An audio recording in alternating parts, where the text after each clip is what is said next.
Bismillahirrahmanirrahim. Assalamualaikum warahmatullahi wabarakatuh. Waalaikumsalam warahmatullahi wabarakatuh. Assalamualaikum Syekh. Waalaikumsalam warahmatullahi wabarakatuh. Kaif halukum? Alhamdulillah bikhair. Alhamdulillah ala nikmatillah.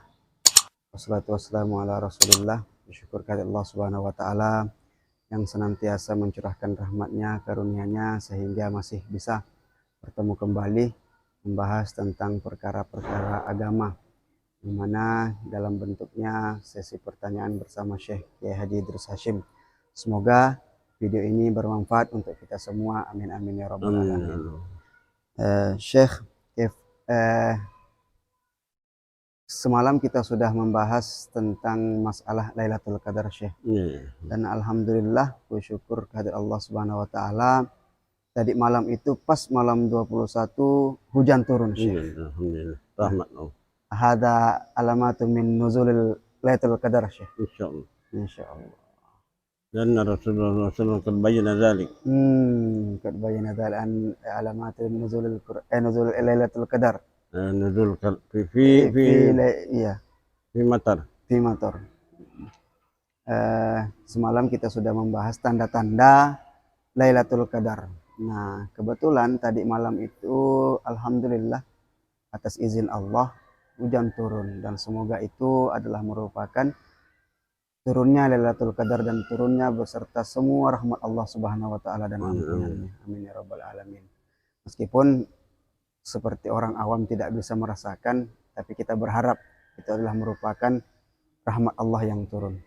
Baik Syekh, kita lanjutkan pertanyaan. Ada pertanyaan yang berasal dari Bapak Muhammad Talloh. Kebetulan beliau bekerja di salah satu instansi pemerintah yang memberikan izin membuat tempat ibadah bagi agama lain. Nah, bagaimana Syekh sehingga dia sendiri seorang muslim tapi memberikan izin membuat tempat ibadah untuk agama lain? Bagaimana tanggapannya di dalam agama, Syekh? Silakan. Bismillahirrahmanirrahim. Alhamdulillahirabbil alamin salam dunya wad din. Assalatu wassalamu ala asyrafil anbiya'i wal mursalin sayyidina Muhammad wa ala alihi wa sahbihi ajmain. Amma ba'd. Alhamdulillah, suatu pertanyaan baik atau sangat penting juga. Masalah peribatan non-Islam di negara Islam. Bagaimana hukumnya seorang pemerintah atau seorang Muslim yang memberikan izin kepada non-Islam itu membuat tempat ibadah. Iya, Syekh. Ini awal Islam, juga kita Rasulullah SAW tiba di Madinah, memang membuat kesepakatan kepada orang Yahudi bahwa orang Yahudi itu harus taat dan tunduk atas perintah-perintah Islam atau hukum-hukum Islam. Iya, hukum-hukum Islam. Kemudian junjungan besar kita Rasulullah SAW juga memberikan izin untuk berbuat ibadah, tapi jangan terlalu. Jangan terlalu. Kedua, junjungan besar kita Rasulullah SAW bukan dia yang membuatkan. Artinya tidak bisa kita orang Islam ini yang membuatkan. Tidak ikut gotong royong. Tapi memberikan bantuan andainya dia perlu, tidak menjadi masalah. Bantuan peralatan atau seperti semen, izin tanah atau berikan semen atau besi, tidak mengapa. Karena itu masa dunia. Saling membantu.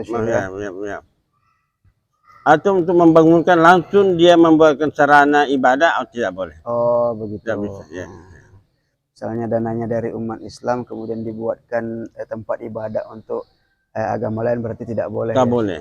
Tapi kalau saudara membantu, sama juga dengan kita.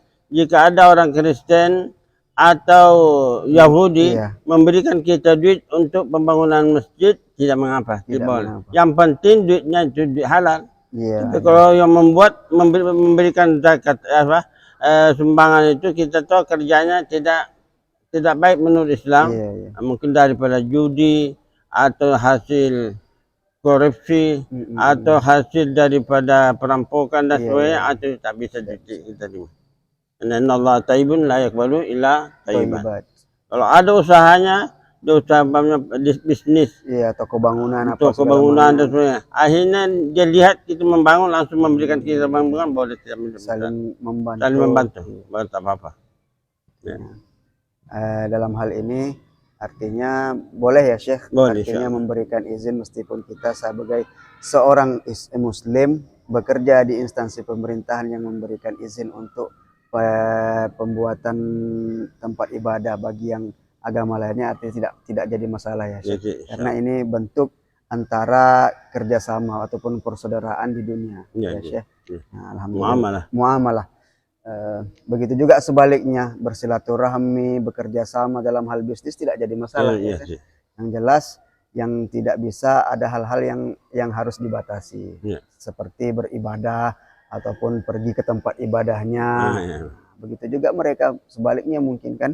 Nah, kemudian selanjutnya pertanyaan yang kedua Syekh dari teman saya yang berada di Kateman, dia minta tolong ditanyakan dengan beliau, bagi orang yang imam memakai kalung, nah kemudian ada tindik di telinganya, nah bagaimana pula, ya ada anting-anting, nah mungkin dia adalah seseorang yang sudah menjalani fase masa preman mungkin, kemudian kembali ke jalan Allah, atau mungkin tidak ada lagi orang yang lebih bagus dari dia mungkin, bagaimana pula Syekh? Nah. Kemudian juga ini suatu pertanyaan juga baik tentang masalah kalung. Iya. Sebenarnya yang laki-laki itu yang haram dipakai adalah emas. Kalau kita lihat sejarah orang dahulu kala, para sahabat ada yang pakai kalung. Ada yang pakai tapi kalung. Bukan emas ya Syekh? Bukan emas. Ada pun seperti tato atau seperti apa? Anting-anting yang bukan ya, itu memang sebenarnya dilarang betul-betul Rasulullah SAW, tapi apa boleh buat waktu itu dia tidak tahu. Betul. Baru insaf. Begitu insaf dia bacanya bagus. Yang lain tidak baik, tidak baik bacanya. Sedangkan Rasulullah SAW mengatakan, ya ummukum akrakum likas kitabillah. Yang akan menjadi imam daripada kalian adalah orang yang lebih pandai membaca Al-Quran. Jadi tidak menjadi masalah. Kecuali kalau ada yang pandai bagus. Kalau dia yang paling pandai sih apa salahnya? Apa salahnya? Itu masalah dosanya lah.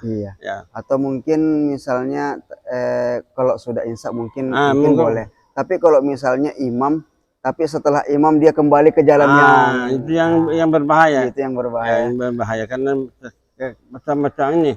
Mencampur adukkan. Ya, mengaduk. Walau betul sedekah. Janganlah kamu campur baik, campur baur, amal kebaikanmu dan amal kejahatan. Itu. Tapi kalau sudah sabar, sudah sadar, alhamdulillah, tidak ada yang jauh lebih bagus dari itu, tidak jadi masalah. Ya, apa salahnya? Bahkan orang bertato pun tidak jadi masalah karena tato itu memang dia pernah merubah takdir Allah atau merusak dirinya sendiri, tapi ketika hidayah datang, karena hidayah bisa datang kepada siapa saja ya Syekh. Insyaallah. Umar bin Khattab radhiyallahu anhu bagaimana? Premannya. Umar bin Khattab. Sadar alhamdulillah menjadi pembela Rasulullah. Jadi tidak bisa juga kita benci kalau ada orang yang nakal-nakal. Pada suatu hari hidayah itu bisa saja datang kapan saja kepada yang Allah kehendaki. Iya, kita doakan. Karena kata Allah, innaka lan tahdi man ahbabta, ya kan Syekh? Iya, walakin Allah yahdi man yasha. Rasulullah sendiri tidak bisa memberikan hidayah kepada siapa yang dia cintai. Masya Allah. Jadi kita hanya memberikan ajakan. Iya. Alhamdulillah, semoga semoga jawaban dari Syekh Haji Idris Hashim dapat memberikan jawaban yang baik bagi saudara kita yang penanya. Baik Syekh, yang terakhir masalah tentang hukum bila seseorang suka menyindir sementara kita tidak pernah mengusik dia. Menyindir mungkinkah dalam bentuk dia iri hati atau menyindir, dia sering membicarakan kejelekan seseorang kepada orang lain, atau istilahnya dalam Islam ghibah. Iya. Itulah peringatan Allah Subhanahu wa taala di dalam wailul likulli humazatil lumazah. Sungguh lemah azab bagi orang yang selalu lumazah. Humazah. Yang dimaksud humazah itu adalah al-ghibah. Selalu mengunjing, selalu mencari daripada kesalahan-kesalahan orang. Ya, itu sungguh lembah azab bagi orang mereka. Kemudian lumazah, yang dimaksud lumazah selalu mencari kejelekan orang, keburukan lain, atau dikatakan juga bermuka dua. Ya. Ini kalau ada melaksanakan ini adalah dijanjikan Allah SWT suatu lembah azab nanti di akhirat. Naudzubillah min dzalik. Semoga kita jauh daripada itu. Amin. Ya. Kemudian bagaimana nasib orang yang selalu menggibah ini, Syekh? Dikatakan dalam sebuah hadis, apakah memang pahalanya itu habis ditarik sama orang yang diceritakannya?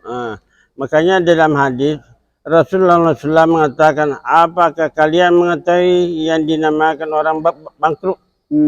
Bangkrut.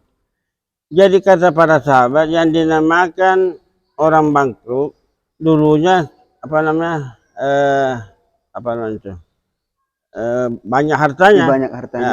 Banyak hartanya, tapi dikenakan habis daripada hartanya itu yang dimakan bangkrut. Tidak berdagang. Rugi.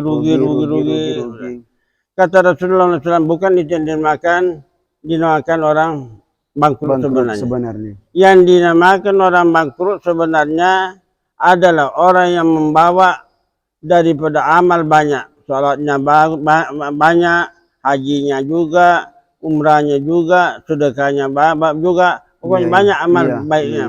Akan tetapi kadisyatama hadza, telah dimaki-maki ini, telah digunjing ini, telah akhirnya diambillah pahala orang tersebut. Dia mengambil diambil pahalanya itu dengan orang yang telah diceritakan tadinya. Sehingga habis daripada kebaikannya, maka dibalik dia lagi mengambil keburukan orang lain. Akhirnya bangkrut betul. Karena kebaikannya sudah habis, cukuplah kebaikannya habis, diambil lagi sama yang orang yang diceritakan itu. Diambil kejahatannya orang. Naudzubillah min dzalik. Bertukar balik ya, pahalanya diambil, sementara dosa orang-orang ini diambil sama orang yang menceritakannya. Iya, dikarenakan tidak selesai tidak bisa membayar utang. Belum selesai utangnya, masih ada utangnya. Jadi mau tidak mau itu yang membayar kejahatannya lagi. Karena kebaikannya sudah selesai, sudah habis, diambil orang. Nah, tinggal apa lagi? Mau dibayar, ambil kejahatannya orang. Itu naudzubillah min dzalik. Mudah-mudahan orang kita terhindar daripada perbuatan ini. Artinya kita tidak bisa meremehkan perkara ghibah ini. Iya betul. Karena sewaktu-waktu dia bisa menghilangkan pahala yang kita perbuat selama ini. Mungkin ketika kita dibangkitkan nanti, ketika dicatatkan amal ibadah kita, padahal dulunya kita selalu beramal soleh, ternyata setelah dicek tidak ada. Habis bangkrut. Kemudian ada juga orang yang dibangkitkan yang dulunya tidak pernah berbuat apa-apa, ternyata pahalanya penuh. Karena sering diceritakan oleh orang lain. Nah, artinya sangat terbalik. Artinya ghibah ini perkara hal yang harus sangat-sangat dihindari, karena bisa mengikis pahala yang kita perbuat. Nah, jadi semoga kita terhindar dari ghibah ini, menceritakan orang lain, menjelekkan orang lain, kemudian menceritakan keburukan orang lain, meskipun sesuatu hal itu betul. Syekh. Kalau kata Rasulullah, kalau memang benar, kamu gunjing. Kalau tidak benar, ya kamu fitnah. Jadi tak ada kebaikan. Tak ada kebaikannya.